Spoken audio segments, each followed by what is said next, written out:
மூன்றாம் காலம் மனப்பாட வசனங்கள். எருசலேமிலும் யூதேயா முழுவதிலும் சமாரியாவிலும் பூமியின் கடைசி பரியந்தமும் எனக்கு சாட்சிகளாய் இருப்பீர்கள். அப்போஸ்தலர் 1:8. ஜெபத்திலும் வேண்டுதலிலும் தரித்திருந்தார்கள். அப்போஸ்தலர் 1:14. நான் மாம்சமான யாவர் மேலும் என் ஆவியை ஊற்றுவேன். அப்போஸ்தலர் 2:17. மனுஷர்க்கென்று ஊழியம் செய்யாமல் கர்த்தருக்கென்று நன்மனதோடு ஊழியம் செய்யுங்கள். எபேசியர் 6:8. வரங்களில் வித்தியாசங்கள் உண்டு, ஆவியானவர் ஒருவரே, ஊழியங்களிலேயும் வித்தியாசங்கள் உண்டு, கர்த்தர் ஒருவரே. 1 கொரிந்தியர் 12:4-5.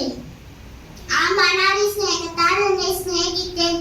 எரேமியா 31:3. அவன் நான் தெரிந்து கொண்ட பாத்திரமாய் இருக்கிறான். அப்போஸ்தலர் 9:15.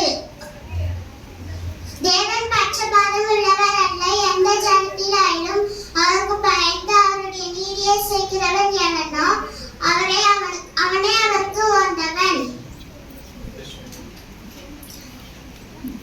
அப்போஸ்தலர் 10:34-35.